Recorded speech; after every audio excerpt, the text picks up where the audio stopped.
নমস্কাৰ। আজি মই আপোনালোকৰ আকৌ পুনৰবাৰ এই মঞ্চৰ জৰিয়তে প্ৰথমতে ইংৰাজী নৱবৰ্ষৰ শুভেচ্ছা জ্ঞাপন কৰিছোঁ আৰু আজি আপোনালোকৰ আগত আমাৰ শিক্ষাৰ যিমানবিলাক কমিটি আৰু তাৰ বিষয়ে যিসমূহ সমালোচনা আগবঢ়োৱা হৈছে এই বিষয়ে আপোনালোকৰ ওচৰত আলোচনা কৰিবলৈ লৈছোঁ। ইতিমধ্যে মই আপোনালোকৰ বিভিন্ন পাঠৰ জৰিয়তে জনাইছোঁ যে আমাৰ ভাৰতবৰ্ষ হৈছে এখন গণতান্ত্ৰিক দেশ। এখন গণতান্ত্ৰিক দেশত নাগৰিকসকলৰ বিভিন্ন শৈক্ষিক সা সুবিধাৰ কাৰণে বিভিন্ন কমিশ্যন আমাৰ কি কৰা হৈছিল, যুগুত কৰা হৈছিল, বিশেষকৈ স্বাধীনতাৰ পিছত। গতিকে আমাৰ ভাৰত স্বাধীনতাৰ পিছত আমাৰ যিবিলাক শৈক্ষিক কমিটি গঠন কৰা হৈছিল, এই কমিটিসমূহে আমাক বিভিন্ন পৰামৰ্শ ভাৰতীয় নাগৰিকসকলক পৰামৰ্শ আগবঢ়াই থৈ গৈছে আৰু এই পৰামৰ্শসমূহ আগবঢ়াই থৈছে আৰু সময়ে সময়ে এই পৰামৰ্শসমূহ কিছু পৰিমাণে আমাৰ কি হৈছে সংবিধানৰ জৰিয়তে বা আমাৰ ৰাইট টু এডুকেশ্যন আমাৰ যিটো অধিকাৰৰ জৰিয়তে সকলোৱে গ্ৰহণ কৰিব পাৰিছে। যদিও এই আমাৰ শৈক্ষিক যি আমাৰ কমিটি আছে বা কমিশ্যন আছে, এই কমিশ্যনখিনি কিন্তু সমালোচনাৰ মুখামুখি হ'ব লগা হৈছে। যি কি নহওক, মই পোনপ্ৰথমবাৰৰ বাবে প্ৰথমখন কমিশ্যন শিক্ষা কমিশ্যন ভাৰতীয় শিক্ষা কমিশ্যন 1964-66ৰ বিষয়ে ক'বলৈ লৈছোঁ। গতিকে 1964-66ৰ যিখন কমিটি সেইখনক আমি কোঠাৰী আয়োগ বুলি ক'ব পাৰোঁ, কাৰণ আমাৰ এইখন আয়োগ পোনপ্ৰথমবাৰৰ বাবে D.S. কোঠাৰীৰ তত্ত্বাৱধানত বা অধ্যক্ষতাত কি কৰা হৈছিল, এইখন কমিশ্যন গঠন কৰা হৈছিলে। গতিকে এইখন কমিশ্যনে আমাৰ ভাৰতীয় শিক্ষা ব্যৱস্থাত এক গুৰুত্বপূৰ্ণ পদক্ষেপ আগবঢ়াই থৈ গৈছে। গতিকে এইখন কমিশ্যনে আমাৰ বিভিন্ন শৈক্ষিক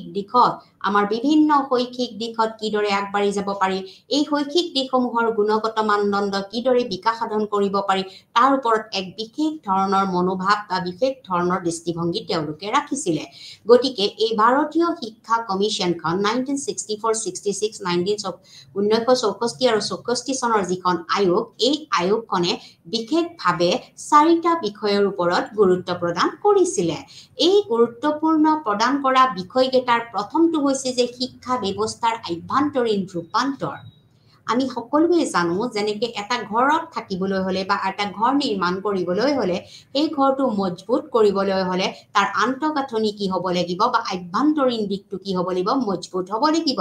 যদি আভ্যন্তৰীণ দিশটো মজবুত নহয়, আমাৰ বাহ্যিক দিশটো খুব ধুনীয়াকৈ সৌন্দৰ্যমূলকভাৱে কৰি তোলা হয়, তেতিয়াহ'লে সেই ঘৰটোৰ যিটো আমাৰ গুণগত মানদণ্ড সেইটো নাথাকিব। গতিকে এই কথাটোৰ প্ৰতি লক্ষ্য ৰাখিয়ে আমাৰ ভাৰতীয় শিক্ষা আয়োগ 1964 আৰু 66 আয়োগখনে পোনপ্ৰথমবাৰৰ বাবে আমাৰ শিক্ষা ব্যৱস্থাৰ আভ্যন্তৰীণ ৰূপান্তৰৰ কথা তেওঁলোকে চিন্তা চৰ্চা কৰিছিল। গতিকে আভ্যন্তৰীণ ৰূপান্তৰৰ জৰিয়তে আমাৰ শিক্ষা ব্যৱস্থা কি কৰিব পাৰি, মজবুত কৰিব পাৰি। গতিকে আভ্যন্তৰীণ দিশটোৰ আন্তঃগাঁথনি, আভ্যন্তৰীণ দিশটোৰ শিক্ষকসকলৰ গুণগত মানদণ্ড, তেওঁলোকৰ শৈক্ষিক পৰিচয়, বিভিন্ন দিশৰ ছাত্ৰ ছাত্ৰীসকলৰ নামভৰ্তিকৰণৰ পৰা আদি কৰি ছাত্ৰ ছাত্ৰীসকলে যিবিলাক শিক্ষা গ্ৰহণ কৰিব, যিবিলাক শিক্ষা ল'ব, তাৰ কি হ'ব লাগিব, আভ্যন্তৰীণ ৰূপটো প্ৰথমতে গঢ় দি তুলিব লাগিব। এই আভ্যন্তৰীণ ৰূপটো গঢ় দি তুলিলেহে আমি বাহ্যিক দিশৰ আমি কি কৰিব পাৰিম, ৰূপান্তৰ কৰিব পাৰিম। গতিকে আমি ক'ব পাৰোঁ যে শিক্ষাৰ ব্যৱস্থাৰ আভ্যন্তৰীণ ৰূপান্তৰ কৰিলেহে আমাৰ শিক্ষা ব্যৱস্থা কি হ'ব, মধুৰ হ'ব।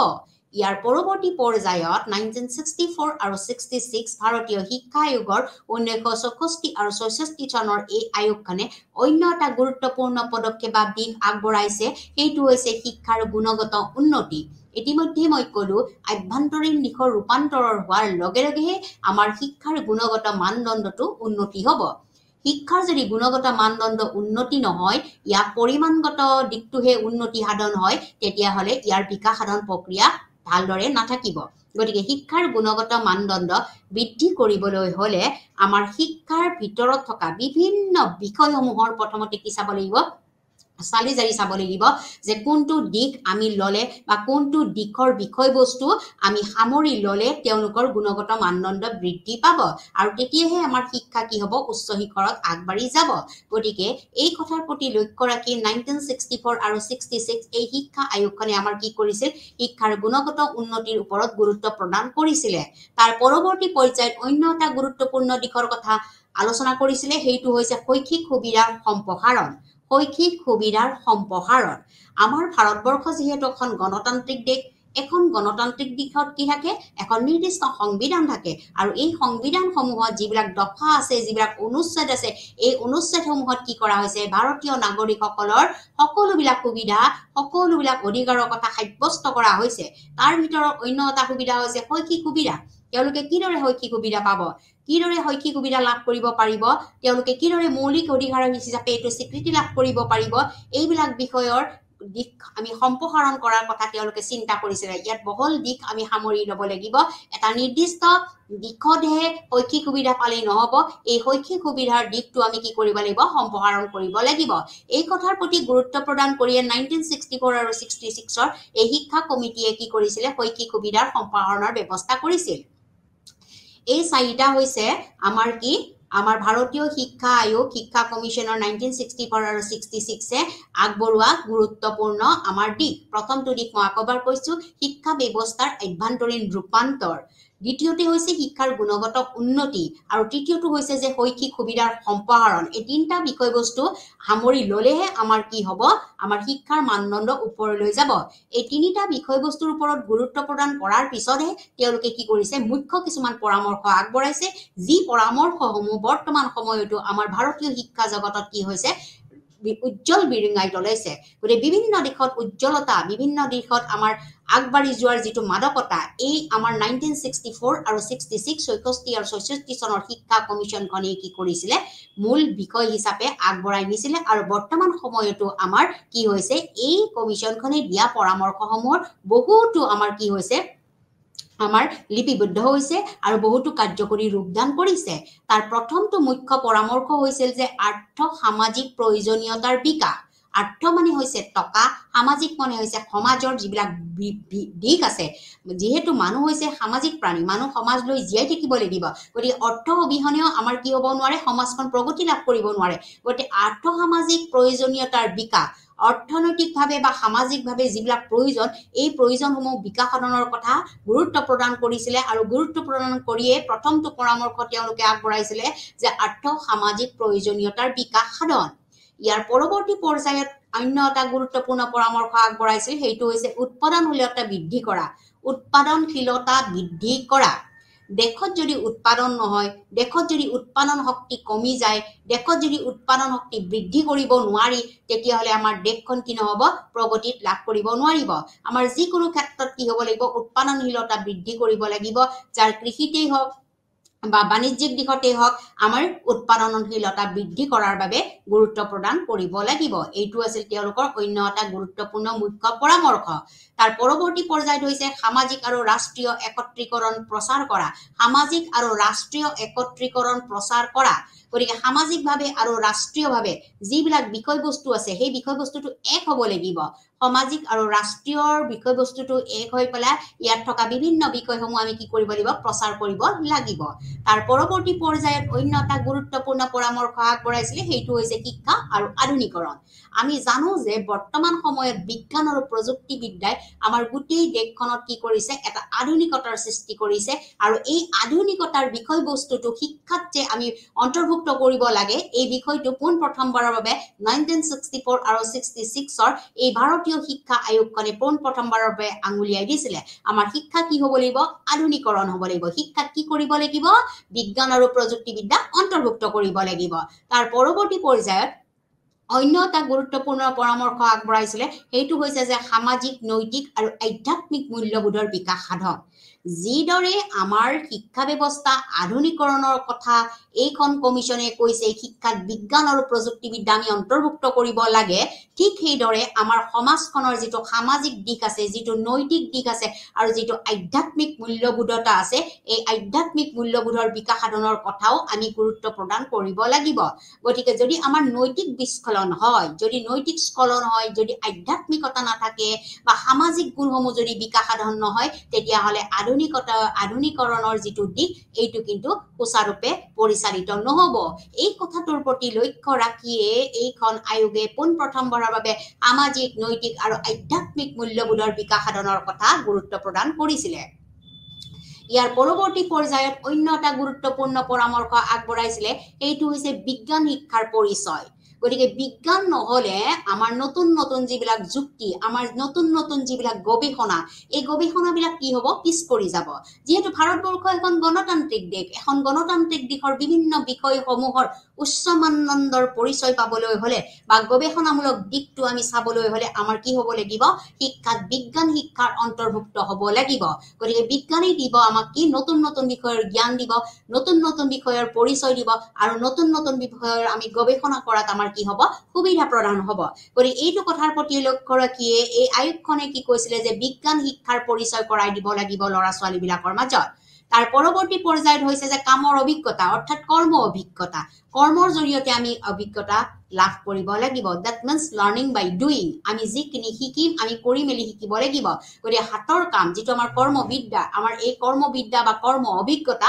আমাৰ পাঠ্যক্ৰমত কি হ'ব লাগিব অন্তৰ্ভুক্ত হ'ব লাগিব গতিকে কৰ্ম অভিজ্ঞতাৰ জৰিয়তে তেওঁলোকে নিজে এটা জ্ঞান লাভ কৰিব পাৰিব লাগিব বা অভিজ্ঞতা লাভ কৰিব লাগিব যে এইটো কামৰ জৰিয়তে কি কৰিছো মই অভিজ্ঞতা লাভ কৰিছো গতিকে কৰ্ম অভিজ্ঞতা হৈছে আমাৰ শিক্ষা জীৱনৰ এটা মূল বিষয়বস্তু তাৰ পৰৱৰ্তী পৰ্যায়ত হৈছে যে মাধ্যমিক শিক্ষা বৃত্তিমূলককৰণ অৰ্থাৎ ভকেশনালাইজেশন অফ সেকেন্ডাৰী এডুকেশন আমাৰ মাধ্যমিক শিক্ষা হৈছে শিক্ষা ব্যৱস্থাৰ এটা মূল বিষয় বা মূল দিক মধ্যৱৰ্তী দিক অৰ্থাৎ প্ৰাথমিক শিক্ষা শেষ কৰিয়ে সমাপ্তি কৰিয়ে হাইস্কুল শিক্ষান্ত পৰীক্ষাত অৱতীৰ্ণ হৈ আমাৰ মাধ্যমিক পৰ্যায়ত অৱতীৰ্ণ হয় মাধ্যমিক পৰ্যায়ৰ পিছত তেওঁলোকে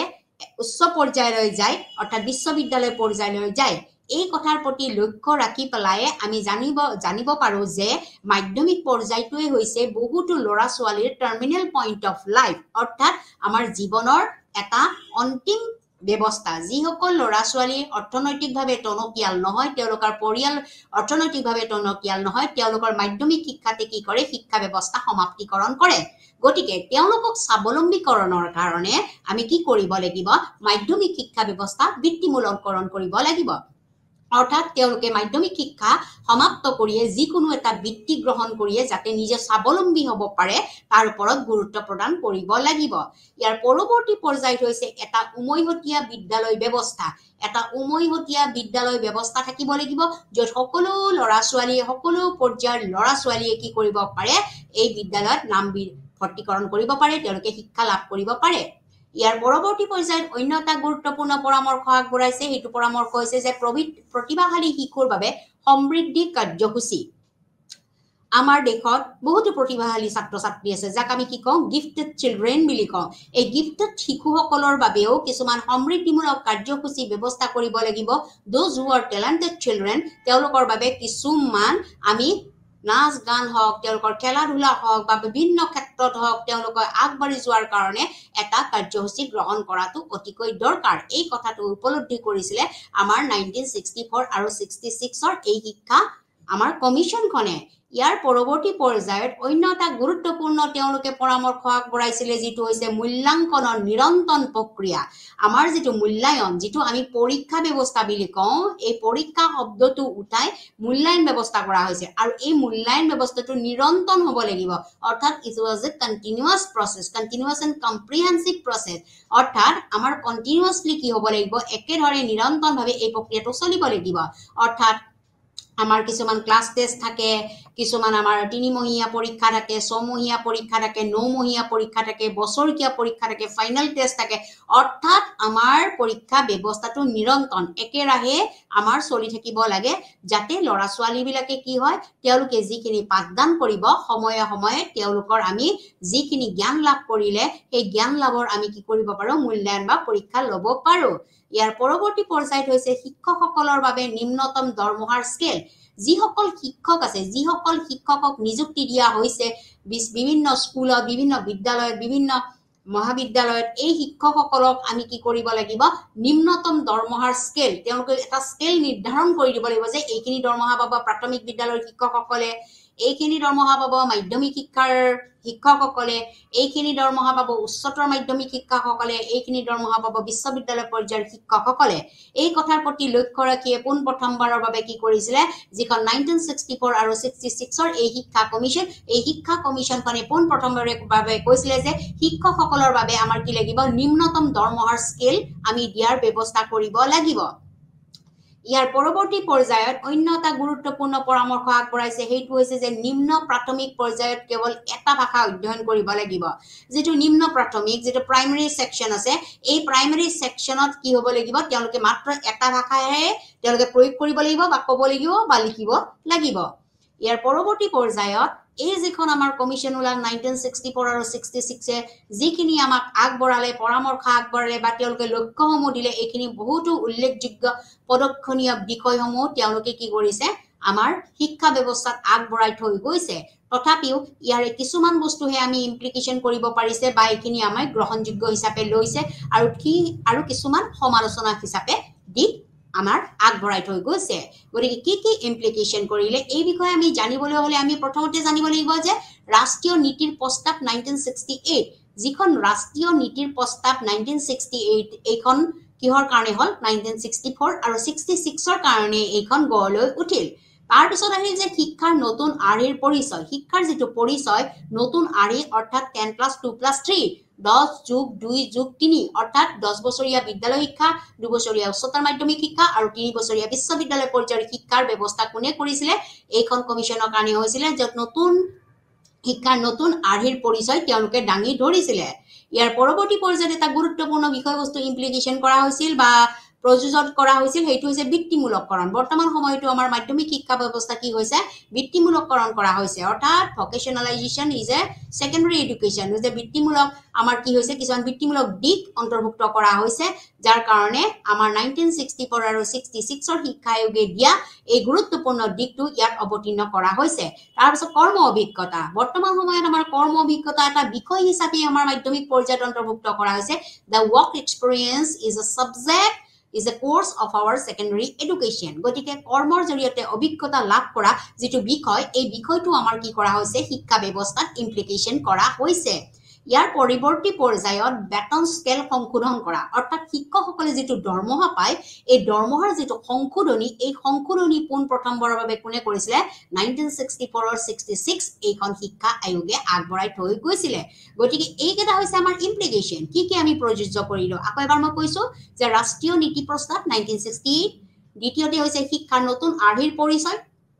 তৃতীয়তে হৈছে বৃত্তিমূলককৰণ চতুৰ্থতে হৈছে কামৰ অভিজ্ঞতা আৰু চতুৰ্থতে পঞ্চমতে হৈছে যে বেতন স্কেল সংশোধন কৰা এইখিনি হৈছে 1964 আৰু 66 ৰ আমাৰ প্ৰতিবেদনত আগবঢ়োৱা যিখিনি দিক এই দিকখিনিৰ অতিকৈ গুৰুত্বপূৰ্ণ বিষয়বস্তু গতিকে কি ইমপ্লিকেশন হল যে ৰাষ্ট্ৰীয় নীতি প্ৰস্তাৱ 1968 তাৰ পিছত শিক্ষাৰ নতুন আৰ্হিৰ পৰিচয় হল তাৰ পিছত বৃত্তিমূলককৰণ হল কামৰ অভিজ্ঞতা হল বেতন স্কেল সংশোধন কৰা হল যদিও ইমানখিনি ইমপ্লিকেশন কৰা হৈছে তথাপিও কিছুমান দিশত আমি সমালোচনাৰ মুখামুখি হ'ব লগা হৈছে 1964 আৰু 66 ৰ যিখন শিক্ষা কমিশন এইখন কিছুমান সমালোচনাৰ মুখামুখি হ'ব লগা হৈছে এতিয়া মই এই সমালোচনাখিনি আপোনালোকৰ আগত দাঙি ধৰিছো প্ৰথমতে হৈছে স্কুল কমপ্লেক্স সৃষ্টি কৰা এইটো ক্ষেত্ৰত সামান্য মনোযোগটো খুব কম আছিল তাৰ পিছত হৈছে যে ভাৰতীয় শিক্ষা সেৱা সৃষ্টিকৰণৰ ক্ষেত্ৰতো এইখন কমিশনৰ এটা সামান্য মনোযোগ প্ৰভাৱ দেখা পাইছিল তাৰ পিছত জিলা বিদ্যালয় পৰিষদ সৃষ্টি যেটো আটাইতকৈ গুৰুত্বপূৰ্ণ দিক এই দিকটোৰ ওপৰতো তেওঁলোকৰ প্ৰভাৱ বিস্তাৰ অতিকৈ কম আছিল আৰু তাৰ পৰৱৰ্তী পৰ্যায়ত হৈছে ৰাষ্ট্ৰীয় শৈক্ষিক আইন ৰাষ্ট্ৰীয় যিখন শৈক্ষিক আইন বা শিক্ষামূলক যিখন আইন এইটো ৰাষ্ট্ৰীয় পৰ্যায়ত কেনেকুৱা হ'ব লাগিব এই চাৰিটা বিষয়ৰ ওপৰত 1964 আৰু 66 ৰ যিখন শিক্ষা আয়োগ আছিল এই শিক্ষা আয়োগখনে সামান্যহে মনোযোগ প্ৰদান কৰিছিল গতিকে এইখিনি হৈছে আমাৰ ইমপ্লিকেশন আৰু ক্ৰিটিসিজম regarding the 1964 and 66 1966 আৰু 64 আৰু 66 ৰ যিখন শিক্ষা আয়োগ আছিল অৰ্থাৎ কোঠাৰী আয়োগ আছিল যাক আমি কোঠাৰী আয়োগ বুলি কওঁ কাৰণ ডিএছ কোঠাৰীৰ অধ্যক্ষতাত এইখন কি হৈছিল আমাৰ কমিশন প্ৰস্তুত কৰি তোলা হৈছিল গতিকে এই প্ৰস্তুত কৰা কমিশনখন আমাৰ শিক্ষা জগতত অতিকৈ গুৰুত্বপূৰ্ণ পদক্ষেপ বা অতিকৈ গুৰুত্বপূৰ্ণ পৰামৰ্শসমূহ আগবঢ়াই থৈ গৈছে আৰু ইয়াৰ কিছুমান ইমপ্লিকেশনো হৈছে কিন্তু তেওঁলোকে এইগিটা ক্ৰিটিসিজম বা সমালোচনাৰ তেওঁলোকে মুখামুখি হ'বলগীয়া হৈছে গতিকে এইখন কমিশনৰ ইমপ্লিকেশন আৰু ক্ৰিটিসিজম ইতিমধ্যে মই হেক কৰিলো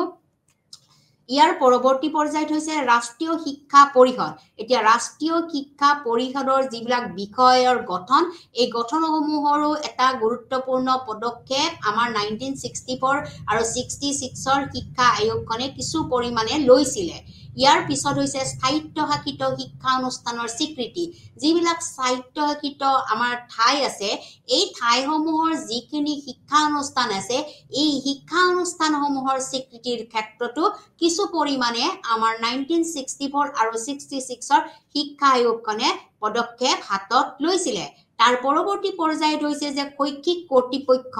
আৰু উদ্যোগসমূহৰ মাজত অংশীদাৰিত্বৰ বিকাশ শৈক্ষিক কৰ্তৃপক্ষ আমাৰ যি শিক্ষাৰ এটা কৰ্তৃপক্ষ থাকে আমাৰ বিভিন্ন প্ৰত্যেকখন শিক্ষানুষ্ঠানতে এটা কি আছে কৰ্তৃপক্ষ আছে আৰু ঠিক সেইদৰে উদ্যোক্তাসমূহো আছে উদ্যোক্তাসমূহৰ মাজত কি লাগিব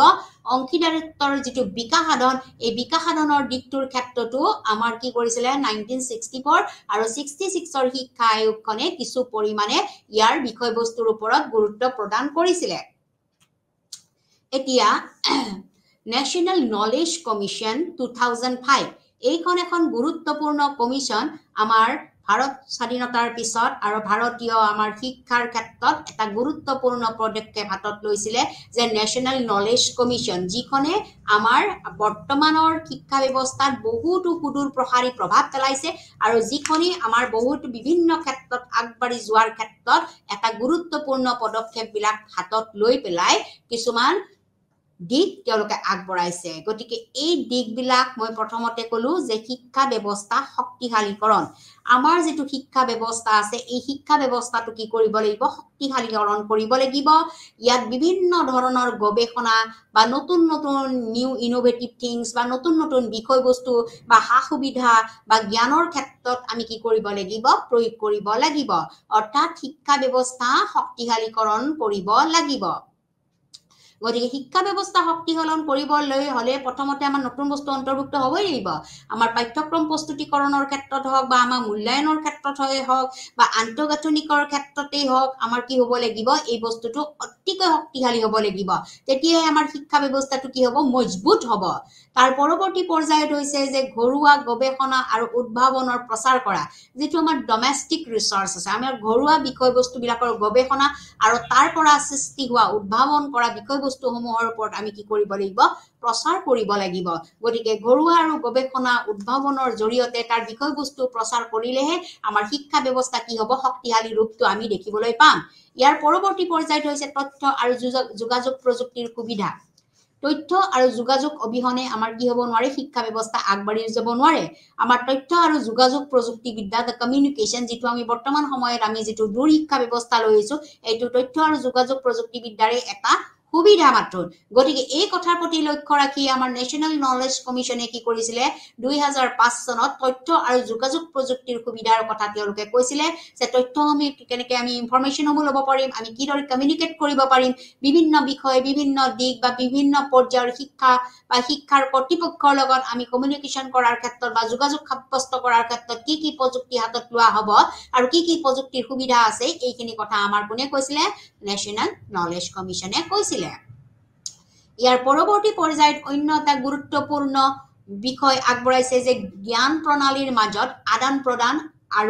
আদান প্ৰদানৰ ব্যৱস্থা জ্ঞান প্ৰণালী আমাৰ যেটো নলেজ আছে আমাৰ যেটো জ্ঞান আছে এই জ্ঞানখিনি আমাৰ কি হ'ব লাগিব আদান প্ৰদান হ'ব লাগিব বিভিন্ন বিষয়ৰ জ্ঞান ধৰক প্ৰাইমাৰী শিক্ষাৰে মই উদাহৰণ এটা কৈছো যে প্ৰাথমিক শিক্ষাৰ যিখিনি জ্ঞান এই জ্ঞানখিনি আমাৰ মাধ্যমিক পৰ্যায়ৰ লগতো আমাৰ কি হ'ব লাগিব আদান প্ৰদান হ'ব লাগিব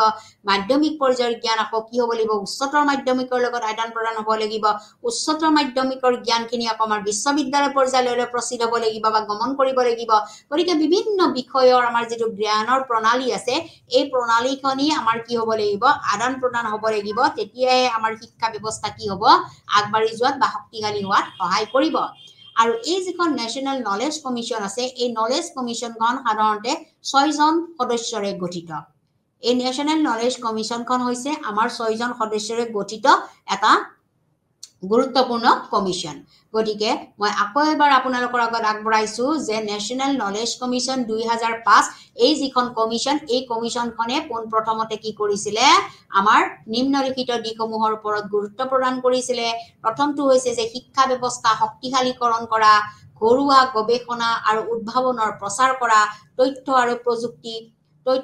প্ৰযুক্তিৰ সুবিধা লোৱা। গতিকে তাৰ পৰৱৰ্তী পৰ্যায়ত হৈছে জ্ঞান প্ৰণালীৰ মাজত আদান প্ৰদান থকা আৰু আমাৰ যিখন নেশ্যনেল নলেজ কমিশ্যন আছে 2005 এইখনৰ কেইজন সদস্য থাকিব 6 জন সদস্যৰে গঠিত হ'ব লাগিব। ইয়াৰ পৰৱৰ্তী পৰ্যায়তহে তেওঁলোকে কি কৰিছিলে কিছুমান মুখ্য বিষয়ৰ ওপৰত পৰামৰ্শ আগবঢ়াইছিলে। এতিয়া মুখ্য পৰামৰ্শসমূহৰ ভিতৰত প্ৰথমটো পৰামৰ্শ আগবঢ়াইছিলে যে বহুতো বিশ্ববিদ্যালয় সৃষ্টি কৰিব লাগিব। আমাৰ যদি উচ্চ শিক্ষাৰ মানদণ্ড উন্নত হ'ব লাগিব, আমাৰ যদি উচ্চ শিক্ষাৰ মানদণ্ড আমাৰ আন্তঃগাঁথনি বা আভ্যন্তৰীণ দিশটো যদি আগবাঢ়ি যাব লাগে তেতিয়াহ'লে আমাৰ কি হ'ব লাগিব বিভিন্ন ধৰণৰ বিশ্ববিদ্যালয় আমাৰ সৃষ্টি হ'ব লাগিব বা গঠন কৰিব লাগিব। ইয়াৰ পৰৱৰ্তী পৰ্যায়ত হৈছে যে নিয়মাৱলীৰ প্ৰণালী সলনি কৰা। যিটো আমাৰ শৈক্ষিক কিছুমান নীতি নিয়ম থাকে এই নিয়মখিনি আমাৰ কি হ'ব লাগিব সলনি কৰিব লাগিব। কিছুমান নিয়ম আছে যি নিয়মৰ মাজেৰে ধৰক প্ৰাথমিক বিদ্যালয়ৰ নিয়মখিনি আমাৰ মাধ্যমিক বিদ্যালয়ৰ নিয়মখিনি সম্পূৰ্ণৰূপে বেলেগ, ৰুলছ ৰেগুলেশ্যনছ বেলেগ। এই যিখিনি নিয়ম প্ৰণালী আছে এই প্ৰণালীখিনি বৰ্তমান সময়ৰ শিক্ষা ব্যৱস্থাৰ লগত সলনি কৰিব পাৰিব লাগিব। ইয়াৰ পৰৱৰ্তী পৰ্যায়ত হৈছে ৰাজহুৱা ব্যয় বৃদ্ধি কৰা। আমাৰ ৰাজহুৱা ক্ষেত্ৰত যিখিনি ব্যয় হয় শিক্ষাৰ ক্ষেত্ৰতে হওক বা অন্যান্য বিভিন্ন উচ্চ পদক্ষেপৰ ক্ষেত্ৰতে হওক, সামাজিক বিকাশ সাধনৰ ক্ষেত্ৰতে হওক, এইখিনিৰ ক্ষেত্ৰত ব্যয় বৃদ্ধি কৰিব লাগিব, টকা পইচা অলপ খৰচ কৰিব লাগিব। ইয়াৰ পৰৱৰ্তী পৰ্যায়ত তেওঁলোকে এটা গুৰুত্বপূৰ্ণ পৰামৰ্শ আগবঢ়াইছে, সেইটো হৈছে যে 50খন ৰাষ্ট্ৰীয় বিদ্যালয় স্থাপন কৰা। গতিকে নেশ্যনেল নলেজ কমিশ্যনে কৈছে যে আমি কেইখন বিশ্ববিদ্যালয় স্থাপন কৰিব লাগিব 50খন ৰাষ্ট্ৰীয় বিদ্যালয় স্থাপন কৰিব লাগিব। গতিকে 50খন ৰাষ্ট্ৰীয় বিদ্যালয় স্থাপনৰ জৰিয়তে আমাৰ কি হ'ব শিক্ষা ব্যৱস্থাৰ বহুখিনি সুদূৰ প্ৰসাৰী প্ৰভাৱ পেলাব। ইয়াৰ পৰৱৰ্তী পৰ্যায়ত কৈছে যে ভাষা হিচাপে ইংৰাজী শিকোৱা। আমি জানো যে আমাৰ ভাৰতবৰ্ষত সাধাৰণতে 3টা ভাষাই প্ৰযোজ্য হয়। আমাৰ হিন্দীটো হৈছে কি ৰাষ্ট্ৰীয় ভাষা আৰু আমাৰ ৰিজনেল লেংগুৱেজটো হৈছে কি আঞ্চলিক ভাষা আৰু ইংৰাজীটো হৈছে কি আন্তঃৰাষ্ট্ৰীয় ভাষা। যদি আমাৰ শিক্ষাৰ মানদণ্ড উন্নত হ'ব লাগে, বিজ্ঞান আৰু প্ৰযুক্তিবিদ্যা যদি অন্তৰ্ভুক্ত হ'ব লাগে আৰু বিভিন্ন আন্তঃৰাষ্ট্ৰীয় দেশসমূহৰ শিক্ষা ব্যৱস্থাৰ লগত যদি যোগাযোগ সাব্যস্ত কৰিব লাগে তেতিয়াই কিন্তু আমাৰ কি হ'ব লাগিব আমাৰ ইংৰাজী ভাষাৰ জ্ঞান অতিকৈ দৰকাৰ হ'ব। গতিকে ইংৰাজী ভাষা শিকোৱাটো হৈছে এটা গুৰুত্বপূৰ্ণ বিষয়বস্তু। তাৰ পৰৱৰ্তী পৰ্যায়ত অন্য এটা গুৰুত্বপূৰ্ণ পৰামৰ্শ আগবঢ়াইছিলে, সেইটো হৈছে উচ্চ স্তৰৰ ৰাষ্ট্ৰীয় জ্ঞান নেটৱৰ্ক স্থাপন কৰা। উচ্চ স্তৰৰ ৰাষ্ট্ৰীয় জ্ঞান নেটৱৰ্ক স্থাপন কৰা। গতিকে এই নেটৱৰ্ক স্থাপনৰ জৰিয়তে যিখিনি উচ্চ পৰ্যায়ৰ যিখিনি জ্ঞান আছে, ৰাষ্ট্ৰীয় পৰ্যায়ৰ জ্ঞান আছে, এইখিনি আমাৰ কি হ'ব লাগিব বিকাশ সাধন হ'ব। তেতিয়াহে আমাৰ কি হ'ব উচ্চ শিক্ষাৰ মানদণ্ড ওপৰত যাব বা উচ্চ শিক্ষাৰ মানদণ্ড সম্প্ৰসাৰিত হ'ব। ইয়াৰ পৰৱৰ্তী পৰ্যায়ত অন্য এটা গুৰুত্বপূৰ্ণ পৰামৰ্শ আগবঢ়াইছে যে কিছুমান মুখ্য খণ্ডত ৰাষ্ট্ৰীয় ৱেব আধাৰিত পৰ্টেল সৃষ্টি কৰা। আমাৰ যিবিলাক ৰাষ্ট্ৰীয় খণ্ডৰ কিছুমান দিশ আছে এই দিশবিলাকৰ বিভিন্ন বিশেষকৈ মুখ্য যিখিনি কেন্দ্ৰবিন্দু তেওঁলোকৰ এটা কি লাগিব নিজস্ব পৰ্টেল থাকিব লাগিব। এই পৰ্টেলৰ জৰিয়তে নিজে অন্তৰ্ভুক্তিকৰণ হ'ব লাগিব, ৰেজিষ্ট্ৰেশ্যন কৰিব লাগিব, তেতিয়াহে তাৰ বিষয়বস্তুবিলাক আমি কি কৰিব পাৰিম সংগ্ৰহ কৰিব পাৰিম। ইয়াৰ পৰৱৰ্তী পৰ্যায়ত আমাৰ নেশ্যনেল নলেজ কমিশ্যন 2005 অন্য এটা গুৰুত্বপূৰ্ণ পৰামৰ্শ আগবঢ়াইছে, সেইটো হৈছে যে পুথিভঁৰালৰ ওপৰত এখন ৰাষ্ট্ৰীয় আয়োগ স্থাপন কৰা। পুথিভঁৰালৰ ওপৰত এখন ৰাষ্ট্ৰীয় আয়োগ স্থাপন কৰা। পুথিভঁৰাল হৈছে কি এটা জ্ঞানৰ ভাণ্ডাৰ। পুথিভঁৰালৰ জৰিয়তে আমি সকলো সামগ্ৰিক দিশত বিভিন্ন বিষয়ৰ সামগ্ৰিকভাৱে সকলো বিষয়ৰ আমি কি ল'ব পাৰোঁ জ্ঞান ল'ব পাৰোঁ। গতিকে পুথিভঁৰালটো হৈছে এটা ষ্ট'ৰ অফ নলেজ, আমাৰ জ্ঞানৰ ভঁৰাল। গতিকে এই জ্ঞানৰ ভঁৰাল বিকাশ সাধন কৰিবৰ বাবে আমাৰ ৰাষ্ট্ৰীয় পৰ্যায়ৰ এখন আয়োগ থাকিব, যিখন আয়োগে প্ৰত্যেকটো বিশ্ববিদ্যালয়ৰ পৰা মহাবিদ্যালয়ৰ পৰা যিসমূহ আমাৰ লাইব্ৰেৰী আছে বা পুথিভঁৰাল আছে, ৰাজ্যিক পুথিভঁৰাল হওক বা কেন্দ্ৰীয় পুথিভঁৰাল হওক, বিভিন্ন পৰ্যায়ত পুথিভঁৰালসমূহ তদাৰক কৰাৰ বাবে ব্যৱস্থা কৰিব। আৰু সেইকাৰণে এখন আয়োগৰ দৰকাৰ হৈছে বুলি এই গুৰুত্ব প্ৰদান কৰিয়ে 2005 চনৰ আমাৰ নেশ্যনেল নলেজ কমিশ্যনে এই বিষয়বস্তুটো আগবঢ়াইছিলে। ইয়াৰ পৰৱৰ্তী পৰ্যায়ত অন্য এটা গুৰুত্বপূৰ্ণ পৰামৰ্শ আগবঢ়াইছিলে যে এটা ৰাষ্ট্ৰীয় বিজ্ঞান আৰু সামাজিক বিজ্ঞানৰ ভেটি স্থাপন কৰা। এটা ৰাষ্ট্ৰীয় বিজ্ঞান আৰু সামাজিক বিজ্ঞানৰ ভেটি স্থাপন কৰা। ৰাষ্ট্ৰীয় বিজ্ঞান ৰাষ্ট্ৰ পৰ্যায়ত আমাৰ কি হ'ব লাগিব বিজ্ঞান আৰু প্ৰযুক্তিবিদ্যাৰ এটা ভেটি থাকিব লাগিব এটা ঘৰ থাকিব লাগিব অৰ্থাৎ আমি যাক ঘৰ বুলি কওঁ ভেটি মজবুত হৈ থাকিব লাগিব আৰু সামাজিক বিজ্ঞান যেটো আমাৰ সোশিয়াল সায়েন্স যেটো আটাইতকৈ আমাৰ বৰ্তমান সময়ত আটাইতকৈ গ্ৰহণযোগ্য দিক বা গ্ৰহণযোগ্য বিষয় হৈ পৰিছে যে সোশিয়াল সায়েন্স তাৰ এটা কি লাগিব ভেটি স্থাপন কৰিব লাগিব ইয়াৰ পৰৱৰ্তী পৰ্যায়ত হৈছে যে চৰকাৰৰ প্ৰক্ৰিয়াবোৰ পুনৰ অভিযন্তা কৰা চৰকাৰৰ যিবিলাক আমাৰ প্ৰক্ৰিয়া আছে এই প্ৰক্ৰিয়াসমূহ কি কৰিব লাগিব আমি পুনৰ বিবেচনা কৰিব লাগিব অভিযান্ত্ৰিকভাৱে আমি চৰকাৰৰ প্ৰক্ৰিয়াবিলাক পুনৰবাৰ আমি কি কৰিব লাগিব চাই চিতি পেলাই ক'ত ভুল ভ্ৰান্তি হৈছে ইয়াৰ বিষয়ে আমি তদাৰক কৰাটো দৰকাৰ বুলি ভাবিয়ে ন্যাশনাল নলেজ কমিশন 2005 এই গুৰুত্বপূৰ্ণ পৰামৰ্শ এটা আগবঢ়াইছিলে মই আকৌ এবাৰ এই পৰামৰ্শখিনি আপোনালোকৰ আগত আগবঢ়াইছো যে বহুতো বিশ্ববিদ্যালয় সৃষ্টিকৰণ তাৰ পৰৱৰ্তী পৰ্যায়ত হৈছে নিয়মাৱলীৰ প্ৰণালী সলনি কৰা আমাৰ শিক্ষাত যিবিলাক নিয়ম আছে এই নিয়মসমূহৰ প্ৰণালীসমূহ কি কৰিব লাগিব সলনি কৰিব লাগিব তাৰ পৰৱৰ্তী পৰ্যায়ত হৈছে যে ৰাজহুৱা ব্যয় বৃদ্ধি কৰা ৰাজক ক্ষেত্ৰত আমাৰ ব্যয় টকা পইচা বেছিকৈ খৰচ কৰিব লাগিব বা ৰাজহুৱা যিখিনি ব্যয় সেইখিনি ব্যয় আমি বৃদ্ধি কৰিব লাগিব তাৰ পিছত 50খন ৰাষ্ট্ৰীয় বিশ্ববিদ্যালয় স্থাপন কৰিব লাগিব যেটি বিশ্ববিদ্যালয়সমূহৰ জৰিয়তে আমাৰ শিক্ষাৰ জ্ঞান ভাণ্ডাৰ বা গৱেষণা আমি লাভ কৰিব পাৰো উচ্চ পৰ্যায়ৰ শিক্ষা লাভ কৰিব পাৰো তাৰ প্ৰতি লক্ষ্য ৰাখি আমি কি কৰিব লাগিব 50খন বিশ্ববিদ্যালয় স্থাপন কৰিব লাগিব তাৰ পিছত ভাষা হিচাপে ইংৰাজী ওপৰত গুৰুত্ব দিব লাগিব তাৰ পৰৱৰ্তী পৰ্যায়ত হৈছে যে উচ্চ স্তৰৰ ৰাষ্ট্ৰীয় জ্ঞান নেটৱৰ্ক স্থাপন কৰিব লাগিব তাৰ পৰৱৰ্তী পৰ্যায়ত হৈছে কিছুমান মুখ্য খণ্ডত ৰাষ্ট্ৰীয় ৱেব আধাৰিত পৰ্টেল সৃষ্টি কৰিব লাগিব তাৰ পৰৱৰ্তী পৰ্যায়ত হৈছে যে পুথিভঁৰালৰ ওপৰত এখন ৰাষ্ট্ৰীয় আয়োগ স্থাপন কৰিব লাগিব তাৰ পৰৱৰ্তী পৰ্যায়ত হৈছে এটা ৰাষ্ট্ৰীয় বিজ্ঞান আৰু সামাজিক বিজ্ঞানৰ ভেটি স্থাপন কৰিব লাগিব আৰু তাৰ পৰৱৰ্তী পৰ্যায়ত হৈছে যে চৰকাৰৰ প্ৰক্ৰিয়াবোৰৰ পুনৰ অভিযন্তা কৰিব লাগিব অৰ্থাৎ চৰকাৰৰ যিবিলাক দিক আছে যিবিলাক কাৰ্যকৰী দিক আছে এই কাৰ্যকৰী দিকসমূহৰ পুনৰবাৰ ইয়াক আমি চোৱাচিতা কৰাৰ কাৰণে গুৰুত্বপূৰ্ণ পদক্ষেপ আগবঢ়াব লাগিব গতিকে আমাৰ যিখন ন্যাশনাল নলেজ কমিশন আছে এই ন্যাশনাল নলেজ কমিশনখিনিয়ে বহুখিনি গুৰুত্বপূৰ্ণ পৰামৰ্শ আমাক দি থৈ গৈছে আৰু এই পৰামৰ্শসমূহ আমাৰ বিশ্ববিদ্যালয় সৃষ্টিকৰণৰ ক্ষেত্ৰতে হওক বা বিভিন্ন ৰুলছ ৰেগুলেশ্যনৰ ক্ষেত্ৰতে হওক বা বিভিন্ন ৰাজহুৱা কেন্দ্ৰত ব্যয় বৃদ্ধিৰ কাৰণেই হওক বা বিভিন্ন বিশ্ববিদ্যালয় স্থাপনৰ জৰিয়তে হওক আমাৰ শিক্ষা ব্যৱস্থাত কি কৰিছে এটা সুদূৰ প্ৰসাৰী প্ৰভাৱ পেলাইছে যেহেতু আমাৰ ইংৰাজী হৈছে এটা আন্তঃৰাষ্ট্ৰীয় ভাষা এটা আন্তঃৰাষ্ট্ৰীয় ভাষাৰ জৰিয়তে আমাৰ ভাৰতবৰ্ষৰ ধৰি অন্যান্য আমাৰ ৰাষ্ট্ৰসমূহৰ লগত আমি যোগাযোগ সাব্যস্ত কৰিবলৈ অতি সহজ হয় গতিকে ইংৰাজী ভাষা শিকোৱাৰ ওপৰত এটা জ্ঞান প্ৰদান কৰিছে তাৰ পাছত উচ্চস্তৰীয় যিটো ৰাষ্ট্ৰীয় নেটৱৰ্ক এই নেটৱৰ্ক ব্যৱস্থা আমি কি কৰিব লাগিব স্থাপন কৰিব লাগিব ইয়াৰ উপৰিও কিছুমান মুখ্য খণ্ডত ৰাষ্ট্ৰীয় ৱেব আধাৰিত পৰ্টেল সৃষ্টি কৰিব লাগিব পুথিভঁৰালৰ নিচিনা দিশ এটাৰ ওপৰত তদাৰক কৰিব লাগিব আৰু ৰাষ্ট্ৰীয় বিজ্ঞান বা সামাজিক বিজ্ঞানৰ ভেটি স্থাপন কৰাৰ ক্ষেত্ৰতো এটা গুৰুত্বপূৰ্ণ পদক্ষেপ তেওঁলোকে আগবঢ়াই থৈ গৈছে বা চৰকাৰৰ যিবিলাক প্ৰক্ৰিয়া আছে সেই প্ৰক্ৰিয়াবোৰ আকৌ পুনৰ বিবেচনাৰ কাৰণেও এটা পদক্ষেপ হাতত লোৱা হৈছে